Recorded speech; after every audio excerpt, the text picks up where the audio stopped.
વાનરનો આતંક પંચમહાલમાં જોવા મળ્યો. લોકો જબરદસ્ત હેરાન થયા. અનેકવાર વાનરે હુમલા કર્યા એવા પણ સીન બન્યા, ઘટનાઓ પણ બની. પણ તમારા કેસમાં ઉલટું છે. તમે જાહેર કાર્યક્રમમાં આ જ ગેટઅપમાં લોકોની વચ્ચે જ આવો છો. એ આઈડિયા કેવી રીતે આવ્યો અને લોકોનો કેવો પ્રતિસાદ મળે છે?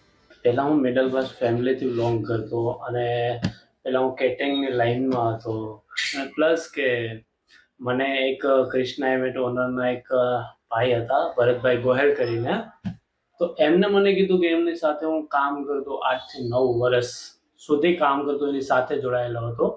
એટલે એ વ્યક્તિએ મને કીધું કે હરેશભાઈ, તમારામાં ખૂબ ટેલેન્ટ છે, તમે આગળ વધો, કંઈક કરો. તો પછી હું એકવાર યુટ્યુબમાં ખજૂરભાઈના વિડીયો જોતો હતો, ખજૂરભાઈ જીગલી ખજૂરના વિડીયો જોતો હતો. પછી મને પણ એક વિચાર આવ્યો કે યાર, આ બધી રીતના ખજૂરભાઈ બધા લોકો હસાવે છે, પબ્લિકને એન્ટરટેનમેન્ટ કરાવે છે, તો હું પણ કંઈક પબ્લિક માટે કરું ને ખુદ મારું નામ પણ એક આગળ આવે. એટલે એ ટાઈપ કંઈક વિચારતો હતો. તો પછી અમે લોકો ગયા ભવનાથમાં. તો ભવનાથમાં અમે લોકો ફરવા ગયા. તો ત્યાં અમે લોકોએ જોયા મંકીને, બધા વાંદરા જોયા.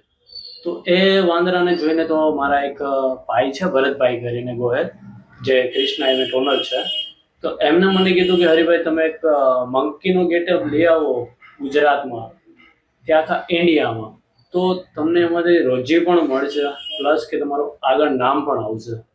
તો તમે બધી ઇવેન્ટમાં જાઓ, બધા કાર્યક્રમોમાં જાઓ, ભીડ હોય, પબ્લિક હોય, અને લોકોએ જોયું હોય કે વાનરનો આટલો આતંક અલગ અલગ જગ્યાએ થયો, લોકો તમારાથી ડરતા નથી?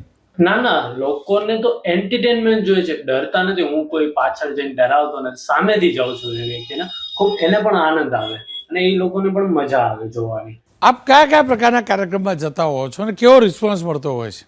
રિસ્પોન્સ તો સર સારો મળે છે. પ્લસ કે કોઈ ઓપનિંગ હોય છે, મેરેજ ફંક્શન હોય છે, બર્થડે પાર્ટી હોય છે, કોઈ મંકી સિરીઝ બનાવતા હોય છે. હમણાં હું ખજૂરભાઈ સાથે પણ સિરીઝમાં જઈ આવેલો છું. અચ્છા, તમે મંકીનો ગેટઅપ કરી વાનરની સામે, કોઈ વાર એવું થયું કે સામે વાનર હોય તમે આવો મેકઅપમાં ઊભા હોય? હા, થયું તો છે મારી સાથે પણ. કે એકવાર હું રોપવેમાં મારી જોબ ચાલુ હતી મંકીની ઇવેન્ટ. તો અમે લોકો ત્યાં મંકી બનેલો હતો. તો મંકી લોકો બધા આવ્યા અને મને પણ એક અંદરથી એક ઉત્સાહ આવ્યો કે ભાઈ, હું આજે તો મંકી સાથે જોઉં છે બધું, કે મંકી છે તો એની સાથે હું પણ મિક્સ થાવ, મતલબ એની સાથે જોડાવ, તો મંકી મને જોઈને ડરશે કે શું કરશે, એનો રિસ્પોન્સ શું હશે. તો પછી હું એની સાથે બેઠો. તો મને એક મારી સાથે બનાના કેળું હતું, તો કેળું લઈને હું ખાતો હતો. તો બધા બચ્ચા મંકીના મારી પાસે આવ્યા, બેઠા બધા.